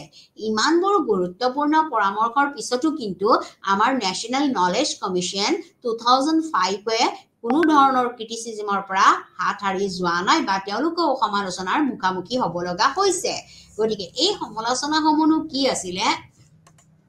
বা কি ধৰণৰ ওপৰত তেওঁলোকক ক্ৰিটিক্যাল ইভালুয়েশন কৰা হৈছিল বা সমালোচনামূলক মূল্যায়ন কৰা হৈছিল এই বিষয়ে মই আপোনালোকক ক'বলৈ লৈছো প্ৰথমটো হৈছে পুথিভঁৰালৰ বাবে এটা ৰাষ্ট্ৰীয় অভিযান স্থাপন কৰা মই ইতিমধ্যে কৈছোৱে যে পুথিভঁৰাল that means library is a store of knowledge গতিকে আমাৰ পুথিভঁৰালটোৱে হৈছে এটা কি শিক্ষাৰ ভাণ্ডাৰ শিক্ষাৰ ভেটি য'ত প্ৰত্যেক ল'ৰা ছোৱালীৰ পৰা আৰম্ভ কৰি আমাৰ কৈশোৰৰ পৰা আৰম্ভ কৰি প্ৰাপ্তবয়স্কৰ পৰা আৰম্ভ কৰি বয়োবৃদ্ধলৈকে এই পুথিভঁৰালত থকা কিতাপসমূহৰ পৰা সকলোবিলাক বিষয়ৰ কি কৰিব পাৰে জ্ঞান লাভ কৰিব পাৰে গতিকে পুথিভঁৰাল এটা স্থাপন কৰাৰ ক্ষেত্ৰত বা পুথিভঁৰালটোত থাকিবলগীয়া বিষয়বস্তুসমূহনো কি কিমান ধৰণৰ কিতাপ লাগিব কেনেকুৱা ধৰণৰ কিতাপ বৰ্তমান সময়ৰ পাঠকে বিচাৰে বা কেনেকুৱা ধৰণৰ কিতাপবিলাক পঢ়িবলৈ বিচাৰে বা শৈক্ষিকমূলক পাঠ্যক্ৰম কোনবিলাক পাঠ্যক্ৰম আমি কিতাপ পত্ৰ আমি সংগ্ৰহ কৰি ৰাখিম এই বিষয়বিলাক চোৱা চিতা কৰিবৰ বাবে এটা ৰাষ্ট্ৰীয় অভিযান স্থাপন কৰাৰ কথা কৈছিলে গতিকে এই ৰাষ্ট্ৰীয় অভিযান স্থাপনৰ জৰিয়তে পুথিভঁৰালৰ বিভিন্ন আভ্যন্তৰীণ বা বাহ্যিক দিশসমূহৰ বিষয়ে জ্ঞান লাভ কৰিব পাৰি গতিকে পুথিভঁৰালৰ বাবে কি কৰিব লাগিব এটা ৰাষ্ট্ৰীয় অভিযান স্থাপন কৰিব লাগিব ইয়াৰ পৰৱৰ্তী পৰ্যায়ত অন্য এটা তেওঁলোকে গুৰুত্বপূৰ্ণ মূল্যায়নৰ কথা কৈছিলে যে 25খন ৰাজ্যই এনচিইআৰটি আৰু চিআইএফএলৰ সহায়ত প্ৰথম শ্ৰেণীৰ পৰা ইংৰাজী বিষয় হিচাপে প্ৰৱৰ্তন কৰিছে আমাৰ যিবিলাক এনচিইআৰটি আছে নেশ্যনেল কাউন্সিল অফ এডুকেশ্যনেল আৰু ৰিচাৰ্চ ট্ৰেইনিঙৰ অধীনত যিবিলাক আমাৰ পাঠ্যক্ৰম প্ৰস্তুত কৰা হয় এই পাঠ্যক্ৰম প্ৰস্তুতকৰণৰ ক্ষেত্ৰত 25খন ৰাজ্যই কি কৰিছে প্ৰথম শ্ৰেণীৰ পৰা ইংৰাজী বিষয়টো প্ৰৱৰ্তন কৰি আহিছে গতিকে ইংৰাজী বিষয়টোক মূল বিষয় হিচাপে তেওঁলোকে ল'বলৈ বাধ্যতামূলক কৰিছে ইয়াৰ পৰৱৰ্তী পৰ্যায়ত হৈছে যে শিশুৰ বিনামূলীয়া আৰু বাধ্যতামূলক শিক্ষাৰ অধিকাৰ বিকাশ সাধন কৰা আমি আগতে কৈছো মই বহুকিটা পাঠত আপোনালোকক কৈছো যে ভাৰতবৰ্ষ হৈছে কি এখন গণতান্ত্ৰিক দেশ এখন গণতান্ত্ৰিক দেশত কি থাকে এখন নিৰ্দিষ্ট সংবিধান থাকে আৰু এই সংবিধানত কি থাকে আমাৰ সকলোবিলাক ভাৰতীয় নাগৰিকৰ সা-সুবিধা অধিকাৰ কৰ্তব্য দায়িত্বৰ বিষয়ে কি কৰা হৈছে উল্লেখ কৰা হৈছে ইয়াৰ ভিতৰত আমাৰ প্ৰথম এটা গুৰুত্বপূৰ্ণ অধিকাৰ যেটো আমাৰ ভাৰতীয় সংবিধানৰ 45 নং অনুচ্ছেদত অন্তৰ্ভুক্ত কৰা হৈছে ইতিমধ্যে এই অধিকাৰটোৱে এতিয়া বৰ্তমান সময়ত ৰাইট টু এডুকেশ্যন 2009 এই অধিকাৰলৈ সাব্যস্ত হৈছে হেতু হৈছে যে শিক্ষাৰ বিনামূলীয়া আৰু বাধ্যতামূলক শিক্ষাৰ অধিকাৰ বিকাশ সাধন কৰা শিশুসকলৰ যেটো বিনামূলীয়া যেটো ফ্ৰী এডুকেশ্যন আৰু কম্পালসৰি এডুকেশ্যন এই এডুকেশ্যনটো যেটো অধিকাৰ আছে যেটো ৰাইটস আছে এই ৰাইটসটো কি কৰিব লাগিব বিকাশ সাধন কৰিব লাগিব ডেভেলপমেন্ট কৰিব লাগিব কাৰণ বহু আমাৰ এতিয়াও এনেকুৱা ভাৰতবৰ্ষৰ অঞ্চল আছে যি অঞ্চলসমূহ অতিকৈ পিছপৰা বা অৰ্থনৈতিকভাৱে টনকিয়াল নহয় তেওঁলোকৰ ঘৰুৱা অৱস্থা ইমান টনকিয়াল নহয় গতিকে এইবিলাক বিভিন্ন কাৰণৰ বা সুপাৰষ্টেচন বা অন্ধবিশ্বাস বিভিন্ন কাৰণৰ শিক্ষাৰ কিন্তু এই অধিকাৰখিনি বিকাশ সাধন বৰ্তমান সময়লৈকে হোৱা নাই এই কথাটোৰ প্ৰতি উপলব্ধি কৰিছিলে আমাৰ 2005 চনৰ নলেজ ন্যাশনাল নলেজ কমিশনখনে গতিকে ন্যাশনাল নলেজ কমিশনখনে কৈছিলে যে শিক্ষাৰ বিনামূলীয়া আৰু বাধ্যতামূলক শিক্ষাৰ যিখন অধিকাৰ আছে এই অধিকাৰৰ ওপৰত এটা গুৰুত্বপূৰ্ণ আমি পদক্ষেপ হাতত লোৱাটো দৰকাৰ বুলি তেওঁলোকে ভাবিছিলে ইয়াৰ পৰৱৰ্তী পৰ্যায়ত হৈছে যে বৃত্তিমূলক শিক্ষা আৰু প্ৰশিক্ষণৰ পুনৰ নিৰ্মাণ আৰু মানদণ্ড বৃদ্ধি কৰা ইতিমধ্যে আমাৰ ভাৰতবৰ্ষৰ 1952 মাধ্যমিক শিক্ষা আয়োগৰ পৰা আদি কৰিয়ে আমাৰ কোঠাৰী আয়োগলৈকে ৰাষ্ট্ৰীয় শিক্ষা আয়োগলৈকে যিমান বিলাক আয়োগ আছে সকলোৱে কৈছে যে আমাৰ মাধ্যমিক পৰ্যায়টো কি হ'ব লাগিব বৃত্তিমূলক শিক্ষা ব্যৱস্থা থাকিব লাগিব গতিকে বৃত্তিমূলক শিক্ষা ব্যৱস্থাৰ লগে লগে ইয়াৰ কিন্তু প্ৰশিক্ষণৰ ব্যৱস্থাও লাগিব যেতিয়া শিক্ষকসকলে পাঠদান কৰিব বা শিক্ষকসকলে বিভিন্ন বৃত্তিৰ বিষয়ে যেতিয়া পাঠদান বা ল'ব বা ছাত্ৰ-ছাত্ৰীসকলক পঢ়াব তেওঁলোকে কিন্তু প্ৰশিক্ষণ প্ৰাপ্ত হ'ব লাগিব গতিকে এই প্ৰশিক্ষণৰ ওপৰত তেওঁলোকে গুৰুত্ব দিছিলে প্ৰশিক্ষণৰ পুনৰ নিৰ্মাণৰ কথা কৈছিলে আৰু মানদণ্ড বৃদ্ধি তেওঁলোকে যেটো ষ্টেণ্ডাৰ্ড এই ষ্টেণ্ডাৰ্ডটো কি কৰিব লাগিব বৃদ্ধি কৰিব লাগিব ইয়াৰ পৰৱৰ্তী পৰ্যায়ত অন্য এটা গুৰুত্বপূৰ্ণ কথা কৈছে যে ৰাষ্ট্ৰীয় দক্ষতা বিকাশ এতিয়া দক্ষতা বিকাশ স্কিল ডেভেলপমেন্ট যেটো বৰ্তমান সময়ত অতিকৈ আমাৰ কি হৈছে ভাৰতবৰ্ষত এটা গুৰুত্বপূৰ্ণ বিষয় হিচাপে স্থান লাভ কৰিছে বা স্কিল ডেভেলপমেন্টৰ ওপৰত বৰ্তমান সময়ত বিভিন্ন বিশ্ববিদ্যালয় স্থাপন কৰা হৈছে মহাবিদ্যালয় স্থাপন কৰা হৈছে এই কথাটো কোনে কৈছিলে ন্যাশনাল নলেজ কমিশনৰ 2005 চনৰ এই আয়োগখনে কৈছিলে যে ৰাষ্ট্ৰীয় দক্ষতা বিকাশ সাধন কৰা গতিকে ৰাষ্ট্ৰীয় পৰ্যায়ত যেটো আমাৰ ন্যাশনাল স্কিল ডেভেলপমেন্টৰ কথাটো আমি কি কৰিব লাগিব গুৰুত্ব প্ৰদান কৰিব লাগিব গতিকে এই কথাটো আমাৰ ন্যাশনাল নলেজ কমিশনে কি কৰিছিলে পুনৰবাৰ সোঁৱৰাই দিছিলে ইয়াৰ পৰৱৰ্তী পৰ্যায়ত তেওঁলোকে কি কৰিছিলে যেটো ক্ষমতাৰ যেটো সম্পাহৰিত ক্ষমতা যেটো আমাৰ কেন্দ্ৰীয় চৰকাৰৰ কিছুমান ক্ষমতা আছে ৰাজ্যিক চৰকাৰৰো কিছুমান ক্ষমতা আছে এই ক্ষমতাসমূহ কি কৰিব লাগিব ভাগ বিতৰণ কৰিব লাগিব যে গাঁও পঞ্চায়তৰ কিছুমান আমাৰ আছে মিউনিচিপালিটি পৌৰসভাৰো কিছুমান আমাৰ দায়িত্ব আছে আমাৰ শিক্ষাৰ ক্ষেত্ৰত যিমানখিনি ক্ষমতা আছে এই ক্ষমতাসমূহ কি কৰিব লাগিব সম্প্ৰসাৰিত কৰিব লাগিব আৰু লগতে এই সম্প্ৰসাৰণ কৰাৰ লগতে আমাৰ কি হ'ব উচ্চ শিক্ষাৰ মানদণ্ড বহুতো উন্নীতকৰণ হ'ব উচ্চ শিক্ষাৰ মানদণ্ড উন্নীতকৰণ হ'বলৈ হ'লে আমাৰ কি হ'ব লাগিব ক্ষমতাৰ সম্প্ৰসাৰিত হ'ব লাগিব গতিকে এইটো কথাৰ প্ৰতি গুৰুত্ব কোনে আৰোপ কৰিছিলে নেশ্যনেল নলেজ কমিশ্যন 2005 চনৰ এইখন আয়োগে গুৰুত্বপূৰ্ণ পৰামৰ্শ আগবঢ়াইছিলে এইখিনি হৈছে আমাৰ নেশ্যনেল নলেজ কমিশ্যনৰ ওপৰত আমি সমালোচনাক যিটো মূল্যায়নৰ এইকেইটা গুৰুত্বপূৰ্ণ দিক মই পুনৰবাৰ আকৌ দিককেইটা আপোনালোকক জনালো যে পুথিভঁৰালৰ বাবে এটা ৰাষ্ট্ৰীয় অভিযান স্থাপন কৰা দ্বিতীয়তে হৈছে যে 25খন ৰাজ্যই এনচিইআৰটি আৰু চিআইএফএলৰ সহায়ত প্ৰথম শ্ৰেণীৰ ইংৰাজী বিষয় হিচাপে প্ৰৱৰ্তন কৰা তৃতীয়তে হৈছে শিশুৰ বিনামূলীয়া আৰু বাধ্যতামূলক শিক্ষাৰ অধিকাৰ বিকাশ সাধন কৰা চতুৰ্থতে হৈছে বৃত্তিমূলক শিক্ষা আৰু প্ৰশিক্ষণৰ পুনৰ নিৰ্মাণ আৰু মানদণ্ড বৃদ্ধি কৰা তাৰ পৰৱৰ্তী পৰ্যায়ত হৈছে ৰাষ্ট্ৰীয় দক্ষতা বিকাশ সাধন কৰা বা ক্ষমতাৰ সম্প্ৰসাৰিতকৰণ আৰু উচ্চ শিক্ষাৰ মানদণ্ড উন্নীতকৰণ এইখিনি হৈছে আমাৰ ৰাষ্ট্ৰীয় জ্ঞান আয়োগৰ নেশ্যনেল নলেজ কমিশ্যন 2005ৰ ক্ৰিটিকেল ইভালুৱেশ্যন যাৰ জৰিয়তে আমি মূল্যায়ন কৰিব পাৰিছো যে ইমানবিলাক ভাল ভাল পৰামৰ্শ দিয়াৰ পিছতো আমাৰ এই নেশ্যনেল নলেজ কমিশ্যন 2005 চনৰো আমাৰ কিছুমান গুৰুত্বপূৰ্ণ আমি সমালোচনামূলক দিকসমূহ মূল্যায়ন কৰাৰ এটা দিক আমি পাইছো গতিকে এই দিকসমূহ আমি সমালোচনাকভাৱে আলোচনা কৰাৰ পিছতে আমি পৰৱৰ্তী পৰ্যায়ত যিবিলাক আমাৰ কমিশ্যন থাকিব যিবিলাক আমাৰ নেশ্যনেল কমিশ্যন থাকিব নিউ এডুকেশ্যন পলিচি 1986 ৰ পৰা আদি কৰি পেলাই 1992 ৰ পৰা আদি কৰি পেলাই 2012 ৰ পৰা আদি কৰি 2020 লৈকে যিমানবিলাক নিউ এডুকেশ্যন পলিচি আছে এই পলিচি বিলাকতো এইবিলাক দিক কি হ'ব ৰিফ্লেক্ট হ'ব বা অনুসাৰিত হ'ব গতিকে এই কথাবিলাক হৈছে নেশ্যনেল নলেজ কমিশ্যনে পোন প্ৰথমবাৰৰ বাবে তেওঁলোকে আভ্যন্তৰীণ দিকবিলাক চিন্তা চৰ্চা কৰিয়ে আমাৰ কি কৈছিলে গুৰুত্বপূৰ্ণ দিকসমূহৰ পৰামৰ্শ আগবঢ়াইছিলে মই পুনৰবাৰ আপোনালোকক আকৌ এবাৰ কোঠাৰী আয়োগৰ বিভিন্ন বিষয়বস্তুসমূহ আপোনালোকক ক'বলৈ লৈছো গতিকে এই আমাৰ কোঠাৰী আয়োগখনে হৈছে ভাৰতীয় শিক্ষা ব্যৱস্থাৰ আটাইতকৈ গুৰুত্বপূৰ্ণ আমাৰ শিক্ষা কমিশ্যন যিখন আমাৰ 1964 আৰু 66ত এই কমিশ্যনখন পোন প্ৰথমবাৰৰ বাবে আমাৰ কি কৰা হৈছিলে আমাৰ শিক্ষা ব্যৱস্থাত আমাৰ বিভিন্ন বিষয়ৰ ওপৰত তেওঁলোকে মতামত বা পৰামৰ্শ আগবঢ়াইছিলে গতিকে আমাৰ যিখন ভাৰতীয় শিক্ষা আয়োগ আছে 1964 আৰু 66 এই আয়োগখন আমাৰ আচলতে কোঠাৰী আয়োগ বুলি কোৱা হয় কিয় কাৰণে কোঠাৰী আয়োগ বুলি কোৱা হয় এই কোঠাৰী আয়োগখন আমাৰ ডক্টৰ ডি.এছ. কোঠাৰীৰ অধীনত প্ৰথম চেয়াৰমেন আছিলে তেওঁ ইউজিচি ইউনিভাৰ্চিটি গ্ৰেণ্ট কমিশ্যনাৰ তেওঁৰ অধ্যক্ষতাতে কি কৰা হৈছিলে এই কমিশ্যনখন আমাৰ আৰম্ভ কৰা হৈছিলে গতিকে ইয়াৰ অন্য এটা নাম হৈছে কি কোঠাৰী আয়োগ 1964 বা 66 1964 বা 66 চন এই আয়োগখনে পোন প্ৰথমবাৰৰ বাবে কি কৰিছে কিছুমান গুৰুত্বপূৰ্ণ বিষয়ৰ ওপৰত তেওঁলোকে প্ৰথমতে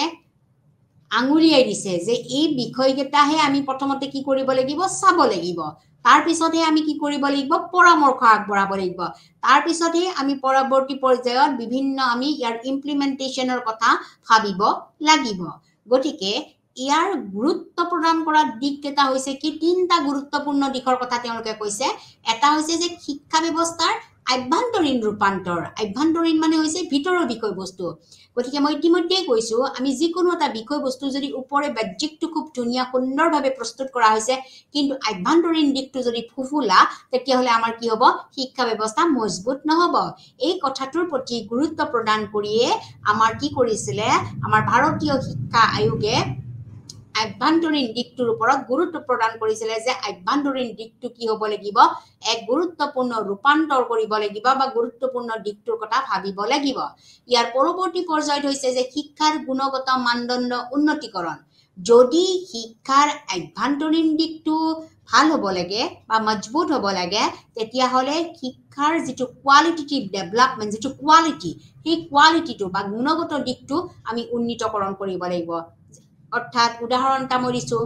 যে শিক্ষকৰ আমাৰ কি অৰ্হতা, শিক্ষকৰ প্ৰশিক্ষণ, ছাত্ৰ ছাত্ৰীসকলৰ যিটো পাছ কৰাৰ শতাংশ, কিমানখিনি ছাত্ৰ ছাত্ৰী এখন বিদ্যালয়ৰ পৰা ভাল ৰিজাল্ট কৰি ফলাফল কৰি আগবাঢ়ি যাব পাৰে, এইবিলাক হৈছে গুণগত মানদণ্ডৰ উন্নতি বা বিকাশন বা সেই শৈক্ষিক অনুষ্ঠানৰ আন্তঃগাঁথনি কেনেকুৱা, প্ৰত্যেকটো শ্ৰেণীকোঠাত কি ধৰণৰ সা সুবিধা আছে, তেওঁলোকৰ ব্লেকবোৰ্ড আছে নে, তেওঁলোকৰ ডেস্ক আছে নে নাই, তেওঁলোকৰ চেয়াৰ আছে নে নাই, বিভিন্ন চক পেঞ্চিল ইত্যাদি এই গুণগত দিশসমূহ কি কৰিব লাগিব, প্ৰথমতে বিকাশন কৰি তুলিব লাগিব।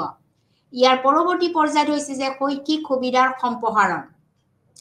যিখিনি সা সুবিধা আমাৰ ভাৰত চৰকাৰে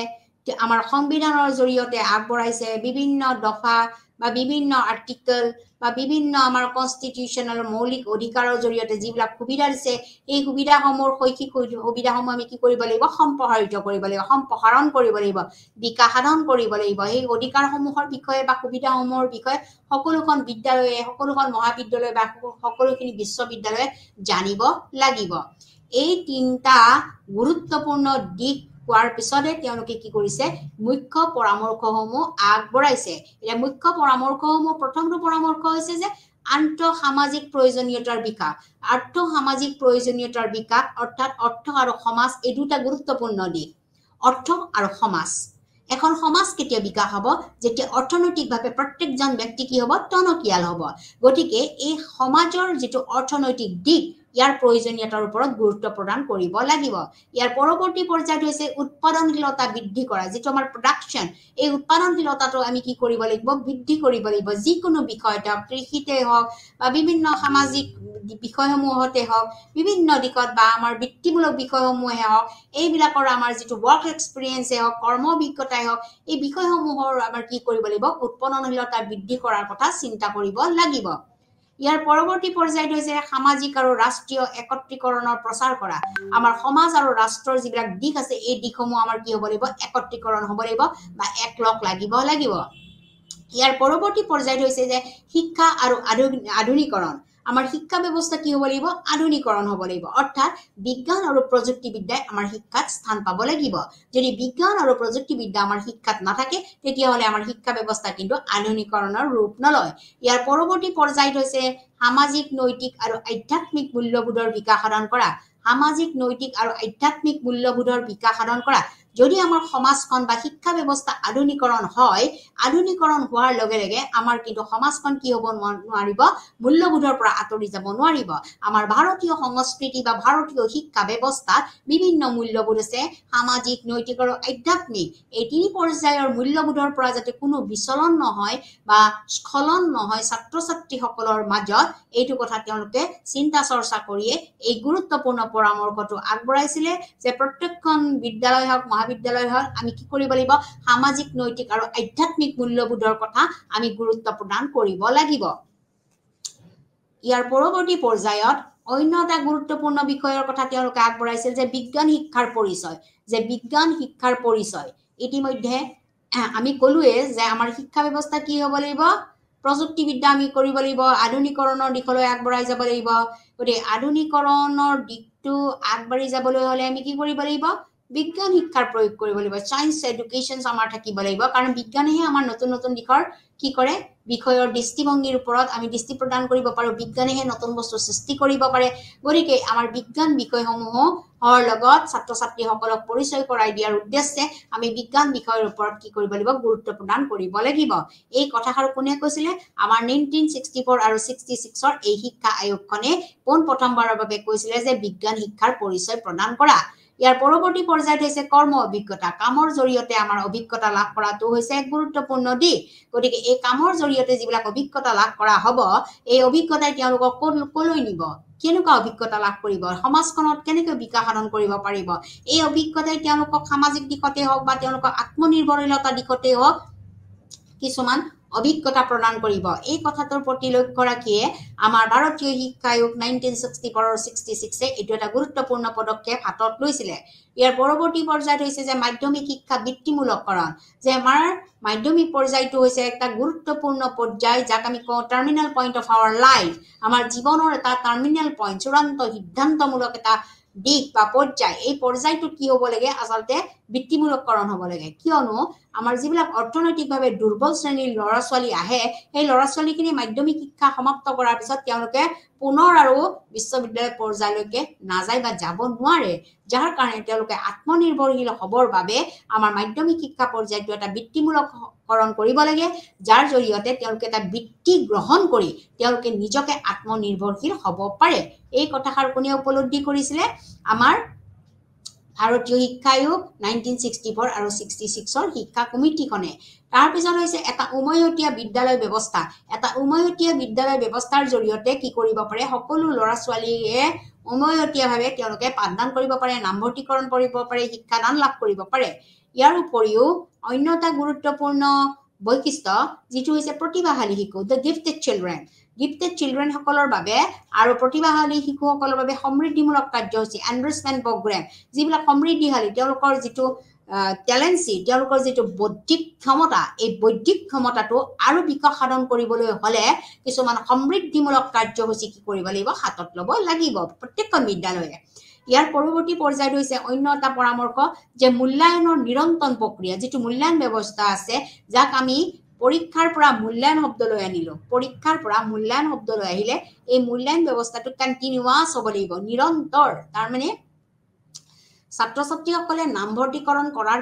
পিছতে তেওঁলোকে বিভিন্ন সৰু সৰু পৰীক্ষা অৱতীৰ্ণ হ'ব লাগিব মূল্যায়ন হ'ব লাগিব এটা পাঠ গ'ল দুটা বা তিনটা চাৰিটা পাঠ যোৱাৰ পিছত তেওঁলোকৰ কিছুমান ক্লাছ টেষ্ট হ'ব লাগিব তেওঁলোকৰ এমহীয়া পৰীক্ষা হ'ব লাগিব তিনিমহীয়া পৰীক্ষা হ'ব লাগিব বা ছমহীয়া মূল্যায়নৰ ব্যৱস্থা থাকিব লাগিব নমহীয়া আৰু বছৰীয়া গতিকে বছৰৰ শেষত তেওঁলোকে প্ৰত্যেকটো বিষয়ৰ ওপৰতে মূল্যায়নৰ ব্যৱস্থা কৰিব লাগিব এই মূল্যায়নটো অকল তেওঁলোকৰ পাঠদানৰ ওপৰতে নহয় অন্যান্য যিবিলাক কাৰ্যসূচী আছে কো-কাৰিকুলাৰ এক্টিভিটিজ সহ পাঠ্যক্ৰমৰ ওপৰতো তেওঁলোকক গুৰুত্বপূৰ্ণ পদক্ষেপ হাতত ল'ব লাগিব ইয়াৰ ভিত্তিতে তেওঁলোকক কি কৰিব লাগিব মূল্যায়নৰ ব্যৱস্থা কৰিব লাগিব যাক আমি বৰ্তমান কওঁ CCE continuous and comprehensive evaluation system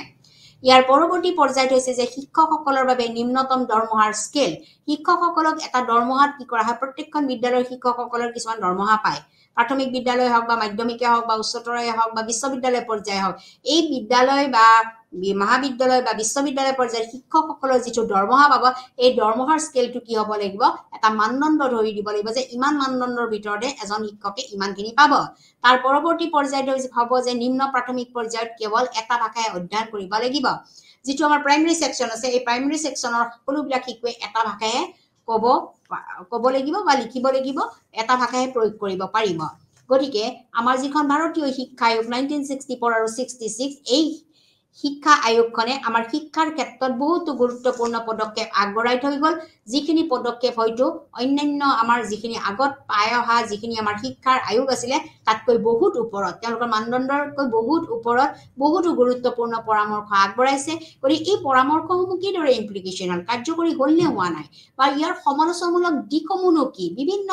দিশত কাৰ্যকৰী হৈছে আৰু বিভিন্ন দিশত আকৌ কি হৈছে সমালোচনাৰো মুখামুখি হ'ব লগা হৈছে এতিয়া কি কি কাৰ্যকৰী হ'ল প্ৰথমটো কাৰ্যকৰী হৈছে যে ৰাষ্ট্ৰীয় নীতি প্ৰস্তাৱ 1968 তাৰ পৰৱৰ্তী পৰ্যায় হৈছে যে শিক্ষাৰ নতুন আৰ্হিৰ পৰিচয় তাৰ পৰৱৰ্তী পৰ্যায়ত হৈছে যে বৃত্তিমূলককৰণ তাৰ পৰৱৰ্তী পৰ্যায়ত হৈছে যে কামৰ অভিজ্ঞতা আৰু তাৰ পৰৱৰ্তী পৰ্যায়ত হৈছে যে বেতন স্কেল সংশোধনকৰণ এইকেইটা দিশৰ ওপৰত কি হৈছে কাৰ্যকৰীকৰণ হৈছে ভাৰতীয় শিক্ষা আয়োগে যিসমূহ পৰামৰ্শ আগবঢ়াইছে এই পৰামৰ্শসমূহৰ ভিতৰত এইকেইটা পৰামৰ্শ আমাৰ কি হৈছে কাৰ্যকৰী কৰা হৈছে বা ইমপ্লিকেশ্যন হৈছে তাৰ ভিতৰত এখন হৈছে যে ইয়াৰ লগে লগে এখন নতুন আকৌ ৰাষ্ট্ৰীয় শিক্ষা নীতিৰ প্ৰস্তাৱ আগবঢ়োৱা হৈছে যিখন 1968ত গঢ়লৈ উঠিছে ইয়াৰ পৰৱৰ্তী পৰ্যায়ত হৈছে যে শিক্ষাৰ নতুন আৰ্হিৰ পৰিচয় অৰ্থাৎ 10+2+3 10+2+3 এইটো হৈছে আমাৰ শিক্ষাৰ নতুন আৰ্হিৰ পৰিচয় 1964 আৰু 66ৰ মতে ইয়াৰ পৰৱৰ্তী পৰ্যায়ত হৈছে শিক্ষা হৈছে বৃত্তিমূলককৰণৰ জৰিয়তে আমাৰ কি কৰা হৈছে মাধ্যমিক পৰ্যায়ৰ শিক্ষা ব্যৱস্থা আগবঢ়াই নিয়া হৈছে ইয়াৰ পৰৱৰ্তী পৰ্যায়ত হৈছে যে কৰ্ম অভিজ্ঞতা যে কামৰ কিছুমান অভিজ্ঞতা যিখিনি অভিজ্ঞতাৰ জৰিয়তে আমাৰ শিক্ষা ব্যৱস্থা বহু পৰিমাণে আগবাঢ়ি গৈছে বা কৰ্মৰ জৰিয়তে তেওঁলোকে অভিজ্ঞতা লাভ কৰিছে আৰু এই অভিজ্ঞতাসমূহে কি কৰিছে আমাৰ বিভিন্ন ক্ষেত্ৰত আগবাঢ়ি যোৱা কৰণৰ সহায় কৰিছে আৰু শিক্ষকসকল বেতন স্কেল সংশোধনকৰণ শিক্ষকসকলে কিমান দৰমহা পাব কি ধৰণৰ দৰমহা পাব কি ধৰণৰ দৰমহাৰে তেওঁলোকে আগবাঢ়ি যাব এই বিষয়সমূহৰ কথা আমাক কোনে উল্লেখ কৰিছিলে এইখন কমিছনে উল্লেখ কৰিছিলে যে 1964 আৰু 66ৰ এইখন কমিছনে উল্লেখ কৰি থৈ গৈছে যদিও ইমানবিলাক কাৰ্যকৰী দিশত তেওঁলোকে কাৰ্যকৰী হৈছে কিন্তু এইখন কমিছনেও সমালোচনাৰ মুখামুখি হ'ব লগা হৈছে বা কিছুমান ক্ৰিটিচিজম দেখা পোৱা গৈছে বা সামান্য ধৰণৰ তেওঁলোকে মনোযোগ আকৰ্ষণ কৰা যেন দেখা যায় যিসমূহ আমাৰ উপস্থাপিত হৈছে যে স্কুল কমপ্লেক্স সৃষ্টিৰ ক্ষেত্ৰত সামান্য মনোযোগ প্ৰদান কৰিছিলে বা ভাৰতীয় শিক্ষা সেৱাৰ সৃষ্টি এই ক্ষেত্ৰতো সামান্য মনোযোগ প্ৰদান কৰিছিলে তাৰ পিছত হৈছে জিলা বিদ্যালয় পৰিষদ সৃষ্টি এইটোৰ ক্ষেত্ৰতো এটা মানে কম মনোযোগ সৃষ্টি কৰা যেন অনুভৱ হয় তাৰ পিছত হৈছে যে ৰাষ্ট্ৰীয় শৈক্ষিক আইন যিখন শৈক্ষিক আইনৰ জৰিয়তে ৰাষ্ট্ৰীয় পৰ্যায়ৰ আমাৰ দিশসমূহ আলোচনা কৰিব পাৰি এই বিষয়সমূহৰ ওপৰতো এটা সামান্য দৃষ্টি বা সামান্য চকু দিয়া যেন পায় যিটো আমাৰ ক্ৰিটিচিজমৰ অংশ হিচাপে তেওঁলোকে ভুক্তভোগী হ'ব লগা হৈছে গতিকে 1964 আৰু 66ৰ এইখন আয়োগ আমাৰ ভাৰতীয় শিক্ষা ব্যৱস্থাত আটাইতকৈ উল্লেখনীয় এটা পদক্ষেপ তেওঁলোকে আগবঢ়াইছে উল্লেখনীয় পদক্ষেপসমূহ পৰামৰ্শসমূহ আগবঢ়াই থৈ গৈছে আৰু এইকেইটা আমাৰ ইমপ্লিকেশ্যনো হৈছে কাৰ্যকৰীও হৈছে কিন্তু আমাৰ ক্ৰিটিচিজমৰ পৰা হাত সাৰি যোৱা নাই বা সমালোচনাৰ পৰা হাত সাৰি যোৱা নাই ইয়াৰ পৰৱৰ্তী পৰ্যায়ত আৰু তিনিটা বিষয়ৰ ওপৰত তেওঁলোকে দৃষ্টি নিক্ষেপ কৰিছিলে যদিও সামান্য ধৰণৰ দৃষ্টি নিক্ষেপ কৰিছিলে সেইটো হৈছে যে ৰাষ্ট্ৰীয় শিক্ষা পৰিষদ গঠন ইয়াৰ পৰৱৰ্তী পৰ্যায়ত হৈছে যে স্থায়িত্বশাসিত শিক্ষানুষ্ঠানৰ স্বীকৃতি তাৰ পৰৱৰ্তী পৰ্যায়ত হৈছে যে শৈক্ষিক কৰ্তৃপক্ষ আৰু বা উদ্যোক্তাসকলৰ মাজত অংশীদাৰিত্বৰ বিকাশ যিখিনি শৈক্ষিক কৰ্তৃপক্ষ আছে বা উদ্যোগসমূহ আছে এই উদ্যোগসমূহৰ মাজত অংশীদাৰিত্বৰ বিকাশ এইখিনিৰ ওপৰতো তেওঁলোকে গুৰুত্ব প্ৰদান অলপ কমকৈ কৰা দেখা গৈছিলে ইয়াৰ পিছত আহিল নেশ্যনেল নলেজ কমিশ্যন 2005 এইখনো মই পুনৰবাৰ আপোনালোকক ৰিভাইজ কৰাই দিছো গতিকে এই নেশ্যনেল নলেজ কমিশ্যন জাতীয় যিখন জ্ঞান কমিশ্যন 2005 এইখনো এখন বহুত গুৰুত্বপূৰ্ণ এখন কমিশ্যন যিখন কমিশ্যনে প্ৰথমতে কি কৰিছিলে আমাৰ শিক্ষা ব্যৱস্থাৰ কেইটামান গুৰুত্বপূৰ্ণ দিশ তেওঁলোকে সামগ্ৰিকভাৱে অন্তৰ্ভুক্ত কৰাইছিলে প্ৰথমটো হৈছে যে শিক্ষা ব্যৱস্থা শক্তিশালীকৰণ আমাৰ শিক্ষা ব্যৱস্থা কি হ'ব লাগিব শক্তিশালীকৰণ হ'ব লাগিব দ্বিতীয়তে হৈছে আমাৰ যেটো ঘৰুৱা গৱেষণা বা ডমেষ্টিক ৰিসাৰ্চ আৰু তাৰ জৰিয়তে কিছুমান বিষয়বস্তু আমাৰ কি হ'ব লাগিব প্ৰচাৰ হ'ব লাগিব তাৰ পৰৱৰ্তী পৰ্যায়ত হৈছে যে তথ্য আৰু যোগাযোগ প্ৰযুক্তিৰ সুবিধা তথ্য আৰু যোগাযোগ ব্যৱস্থাৰ ওপৰত গুৰুত্ব প্ৰদান কৰিব লাগিব তাৰ পৰৱৰ্তী পৰ্যায়ত হৈছে যেটো জ্ঞান প্ৰণালীৰ মাজত আদান প্ৰদান থাকিব লাগিব আৰু এই নেশ্যনেল নলেজ কমিশ্যনখন সাধাৰণতে হৈছে 6 জন সদস্যৰে গঠিত এখন আয়োগ গতিকে এইখিনি হৈছে তেওঁলোকৰ গুৰুত্বপূৰ্ণ এটা লক্ষ্য আগত ৰাখিয়ে কিছুমান পৰামৰ্শ তেওঁলোকে পৰৱৰ্তী পৰ্যায়ত আগবঢ়াইছিলে এতিয়া পৰৱৰ্তী পৰ্যায়ত তেওঁলোকে কি পৰামৰ্শ আগবঢ়াইছিলে মই আকৌ এবাৰ কৈছো যে বহুতো বিশ্ববিদ্যালয় স্থাপন কৰা উচ্চ শিক্ষাৰ মানদণ্ড বৃদ্ধি কৰিবৰ কাৰণে বহুতো বিশ্ববিদ্যালয় আমি স্থাপন কৰিব লাগিব তাৰ পৰৱৰ্তী পৰ্যায়ত হৈছে নিয়মাৱলীৰ প্ৰণালী সলনি কৰা আমাৰ শিক্ষা ব্যৱস্থাৰ কিছুমান ৰুলছ আৰু ৰেগুলেশনছ আছে এই ৰুলছ ৰেগুলেশনছ কিনি আমি কি কৰিব লাগিব সময়ে সময়ে পৰিৱৰ্তন কৰিব লাগিব তাৰ পৰৱৰ্তী পৰ্যায়ত হৈছে যে ৰাজহুৱা ব্যয় বৃদ্ধি কৰা যেটো আমাৰ ৰাজহুৱা কামত যিবিলাক কাম কৰা হয় এইটো ব্যয় আমি বৃদ্ধি কৰিব লাগিব খৰচ কৰিব লাগিব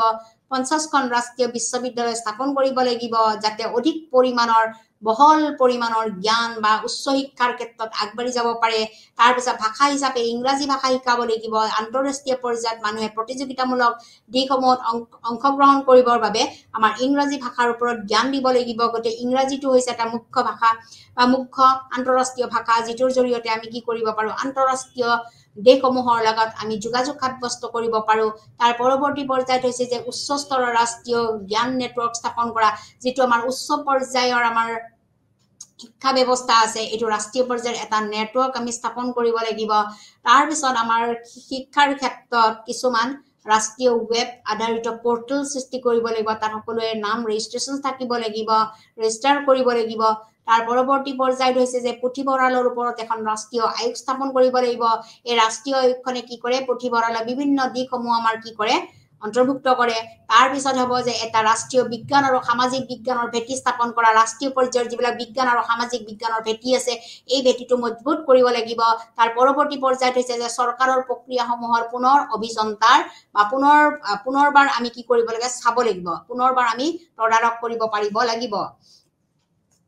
এইখিনিৰ উপৰিও কিন্তু কিছুমান আমি সমালোচনামূলক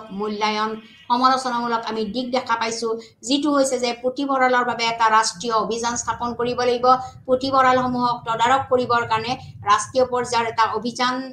অভিযান হ'ব লাগিব যে পুথিভঁৰালসমূহে নিম্নতম সা-সুবিধাখিনি আছে নে নাই পুথিভঁৰালত আমাৰ বিভিন্ন ধৰণৰ পাঠ্যক্ৰম আছে নে নাই বিভিন্ন ধৰণৰ পাঠ্যক্ৰমৰ জৰিয়তে পাঠকসকলে তেওঁলোকে নিজৰ মনৰ সন্তুষ্টি লাভ কৰিব পাৰিব নে নোৱাৰে এইখিনিৰ ওপৰত গুৰুত্ব দিব লাগিব তাত মানুহে পাঠদান কৰিবৰ কাৰণে বা পাঠ গ্ৰহণ কৰিবৰ কাৰণে বা জ্ঞান ল'বৰ কাৰণে পৰ্যাপ্ত পৰিমাণৰ চেয়াৰ বা চকী বিভিন্ন ধৰণৰ সা-সুবিধা আছে নে নাই এইখিনিৰ ওপৰত এটা অভিযান চলাবৰ বাবে ৰাষ্ট্ৰীয় অভিযান কেন্দ্ৰ স্থাপন কৰা হৈছিলে তাৰ পৰৱৰ্তী পৰ্যায়ত 25খন ৰাজ্যৰ NCERT national council of teacher education জৰিয়তে প্ৰথম শ্ৰেণীৰ পৰা ইংৰাজী বিষয়টো প্ৰৱৰ্তন কৰিব লাগিব ইতিমধ্যে মই আপোনালোকক আগতেও কৈছো যে ইংৰাজী বিষয়টো হৈছে কি আন্তঃৰাষ্ট্ৰীয় ভাষা এই আন্তঃৰাষ্ট্ৰীয় ভাষাৰ জৰিয়তে আমাৰ ভাৰতবৰ্ষৰ বাহিৰৰ অন্যান্য ৰাষ্ট্ৰসমূহৰ লগত যোগাযোগ কৰাত সহায় হয় গতিকে এইটো ভাষা আমি প্ৰথম শ্ৰেণীৰ পৰাই কি কৰিব লাগিব অন্তৰ্ভুক্ত কৰিব লাগিব বা প্ৰৱৰ্তন কৰিব লাগিব আৰু এই কথাষাৰ কোন প্ৰথমবাৰৰ বাবে নেশ্যনেল নলেজ কমিশ্যন 2005 কৈছিলে ইয়াৰ পৰৱৰ্তী পৰ্যায়ত আমাৰ এটা আটাইতকৈ গুৰুত্বপূৰ্ণ শৈক্ষিক অধিকাৰ যেটো কনষ্টিটিউচনেল অধিকাৰৰ বিষয়ে আমাৰ কি কৰিছিলে নেশ্যনেল নলেজ কমিশ্যনে কৈছিলে গতিকে এইখিনি আছিল গুৰুত্বপূৰ্ণ কিছুমান ক্ৰিটিকেল ইভালুৱেচন গতিকে আজি মই ইয়াতে আপোনালোকৰ পাঠ সমাপ্ত কৰিলো নমস্কাৰ